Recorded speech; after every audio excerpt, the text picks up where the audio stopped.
Welcome back to The Clean Truth by Roobi. It's great to be back. Ready to dive in. Today, we are diving into our 14th episode titled Laundry Myths Debunked, Why More Detergent Doesn't Mean Cleaner Clothes. And I have to admit, looking over the research for this one, I feel a little personally attacked. Oh, how so? I have always been that person who, you look at the little line on the laundry cap and think, the kids are out in the, let's just fill this thing to the brim. You and probably millions of other people. Yeah. Maybe the single most common myth in all of cleaning, that more detergent means cleaner clothes. It just feels right, doesn't it? It feels so intuitive. More bubbles, more clean. But when you actually dig into the chemistry, and especially the mechanics of modern washing machines, the reality is, well, it's the complete opposite. It's wild. I was reading through the expert guidance we pulled specifically from Ryan Lupberger. He's the CEO of Clean Cult, and also Mary Gagliardi, who's the in-house scientist for Clorox. And the consensus is just so clear. They're basically saying that using too much detergent is the root cause of almost all our laundry problems. It really is. It creates this whole cascade effect. You think you're blasting away dirt, but what's really happening is you're creating this residue buildup. Okay, so a residue. And that residue, it traps odors. It actually damages the fibers of your clothes, making them fade or fray. Yeah. It can irritate your skin. And this is the one that really got me. Let me guess. The machine itself. Yes, it reduces your washing machine's efficiency. Drastically. Yeah. So you're not just getting clothes that aren't clean, you're hurting the expensive appliance you rely on. So we think we're cleaning, but we're actually just coating our clothes in this layer of chemical slime that holds on to the dirt. That's a perfect way to put it. Wow. And you have to remember, modern detergents are not the same soaps our grandparents used. They're highly concentrated. They're designed for precision. Not for volume. Exactly. So when we overdose, we're not just wasting money, which we definitely are. We are actively working against the product's design. We're making our clothes dirtier. And hurting the environment. Right, I saw that in the notes. Oh, for sure. All that excess chemical detergent goes right down the drain into the water system. And then your machine has to work overtime, using so much more water to try and rinse it all out. And it usually fails. Often, yes. There's a huge amount of unnecessary waste in a daily routine. Which, connects so perfectly to Ruby's whole philosophy. Colliding smarter, not harder. It's this total shift away from thinking more is better to precision is better. Precision is better. I like that. We have to stop treating laundry like we're just throwing ingredients in a pot and start treating it more like, I don't know, a science experiment. Okay, I'm ready. Let's break down the biggest laundry myths and uncover what actually makes clothes truly clean. Let's do it. So I want to start with the signs, because I think a lot of us, myself included, probably think our laundry is coming out just fine. But there are these sensory clues that are basically screaming overdoses. Right. And the first one is all about touch. It's the tactile test. Think about your towels. When you pull them out of the dryer, how do they feel? Well, ideally, they'd feel like a big fluffy cloud. But in reality, sometimes they're a bit crunchy, stiff. Exactly. That crunchy feeling is a huge red flag. If your towels or your jeans feel stiff and scratchy instead of soft, that's not just the fabric getting old. That's the soap. That's the soap. You see, I always just blamed hard water or maybe buying cheap towels. But you're saying that stiffness is actually dried-on detergent? Detergent works because it's sticky on a molecular level. It's designed to grab onto dirt. But if there's too much of it, the rinse cycle can't wash it all away. I see. So when the water evaporates in the dryer, the soap, it just stays there. You're essentially drawing a thin layer of glue into the fibers.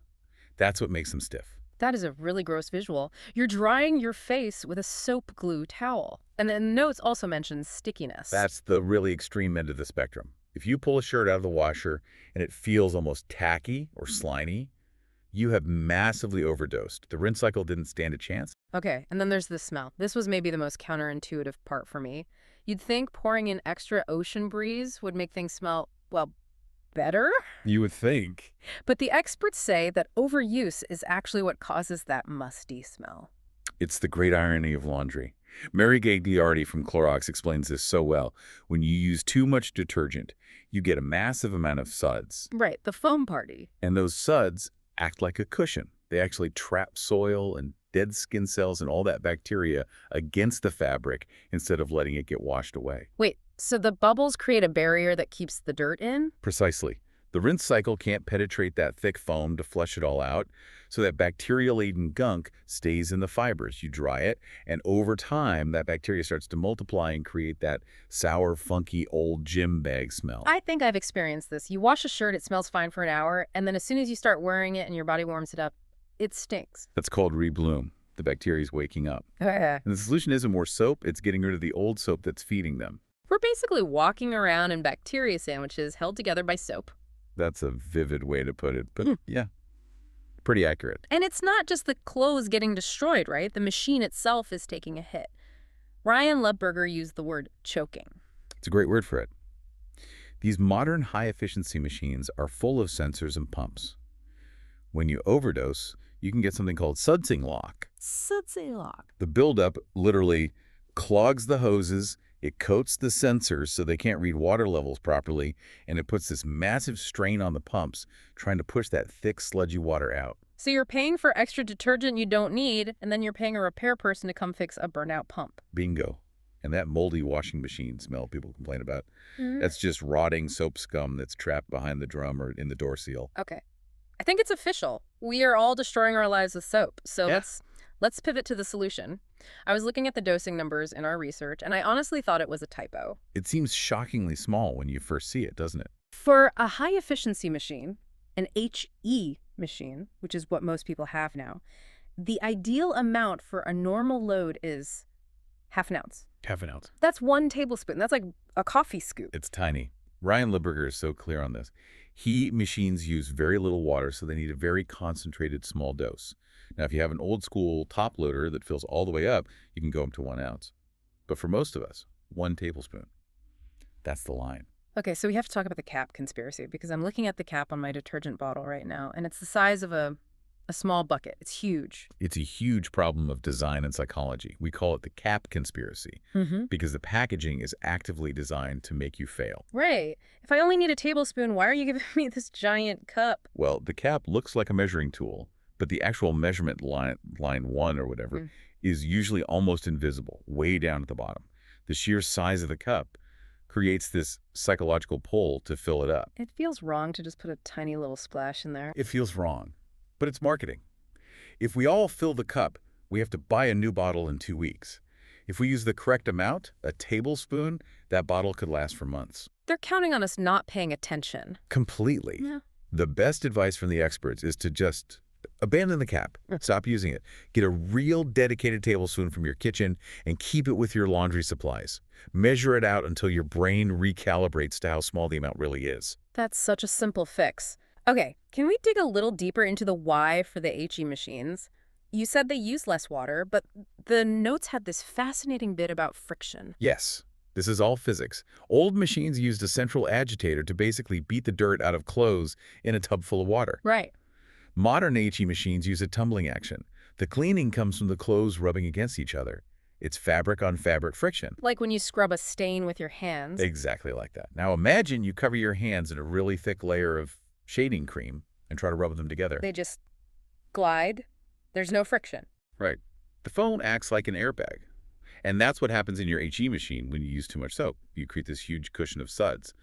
The clothes just float in the foam. They don't tumble and scrub against each other. So the mechanical cleaning action is just gone. It's completely gone. The more bubbles you see through the glass door, the less cleaning is actually happening. Foam party in Ibiza is now my official sign that I've messed up. A very good metric. Now, context does matter. The research points out a few exceptions. It's not always half an ounce, right? No, you have to be adaptable. Yeah. Mary Gagliardi's advice is great here.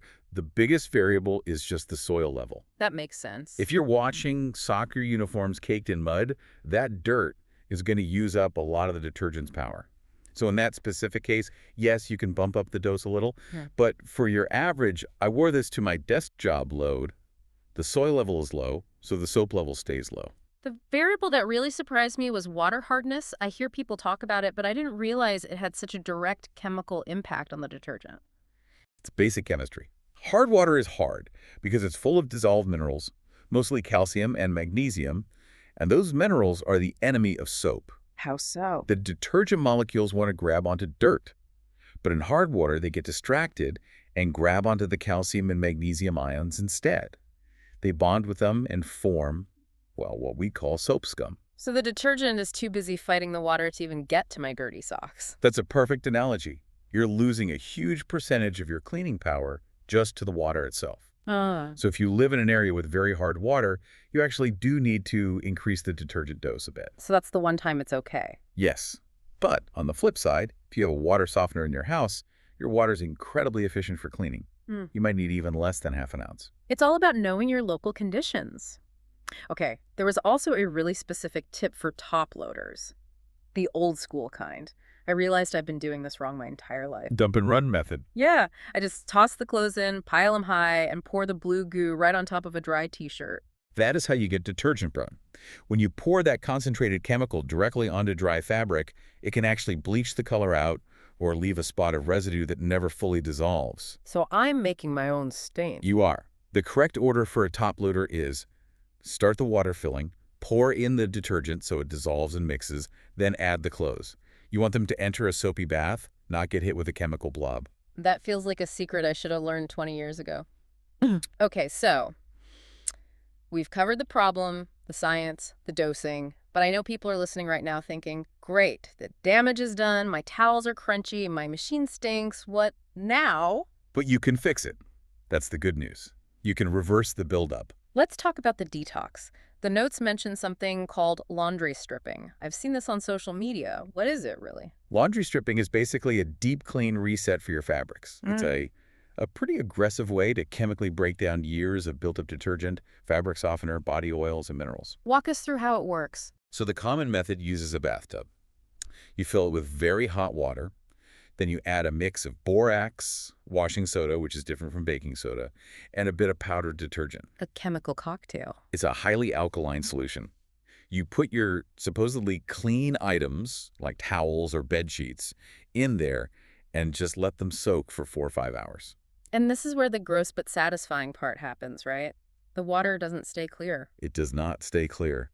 Within an hour, the water will turn this murky, dark gray, sometimes even brown color. It looks like you're soaking your clothes in mud. And to be clear, these were already clean items going in. Correct. That brown sludge isn't new dirt. It's all the trapped, caked-on residue finally being released from the fibers. It's disgusting, but it's also the ultimate proof of everything we've been talking about. It's the visual evidence. It is. After you're done soaking, you just run them through a rinse-only cycle in your washer, and you will be amazed at how soft and absorbent they are again. Okay, that feels like a weekend project. But for like daily maintenance, if we just think we've been a little heavy-handed, is there a quicker fix? Absolutely. The extra rinse button on your machine is your best friend. If you're retraining yourself to use less soap or you accidentally pour too much, just hit that button. It helps ensure everything gets flushed out. And what about the machine? If we've been choking it with soap, how do we fix that? You have to clean the cleaner. The sources all recommend a monthly deep clean. You can buy those washing machine cleaning tablets. They work really well to dissolve the gunk and kill the mold. What about vinegar? Vinegar is good for mineral buildup, for hard water scale, but for that greasy, soapy biofilm, a dedicated machine cleaner is usually more effective. Yeah. And physically wipe down the rubber door seal. That's where mold loves to hide. It's funny, we spend so much time cleaning our homes, but we forget to clean the tools that do the cleaning. It's the ultimate blind spot. But you can't get clean clothes from a dirty machine. This has been a massive amount of information. I genuinely feel like I need to go apologize to my washing machine. It'll forgive you. Just hide the big detergent cap. So let's wrap this up with the big takeaway. The headline for everyone listening should be, your clothes actually want less soap, not more. That's it. And remember that clean is not a smell. A strong perfume is not clean. And clean isn't a texture. It shouldn't be stiff. True clean is the absence of dirt and the absence of soap. I love that. We're chasing a marketing version of clean, not the real thing. We're addicted to the visual of bubbles, the psychology of bubbling. It's so real. We feel like if we don't see that foam party, nothing is happening. We have to learn to trust the enzyme. Trust the chemistry. It works even when you can't see it. So here's the challenge for everyone listening. The next time you do a load of laundry, which, let's be honest, is probably later today, try the half-ounce challenge. Get an actual kitchen tablespoon. Put in just one. Ignore that giant cap. And just notice how your clothes feel when they come out of the dryer. I guarantee you'll notice a difference. They'll feel softer, lighter. And your washing machine will thank you. It's a win-win. Absolutely. Thank you so much for walking us through the science of all these suds. This has been The Clean Truth by Roobi. We will see you in the next deep dive. Keep it clean and keep it smart. Bye, everyone.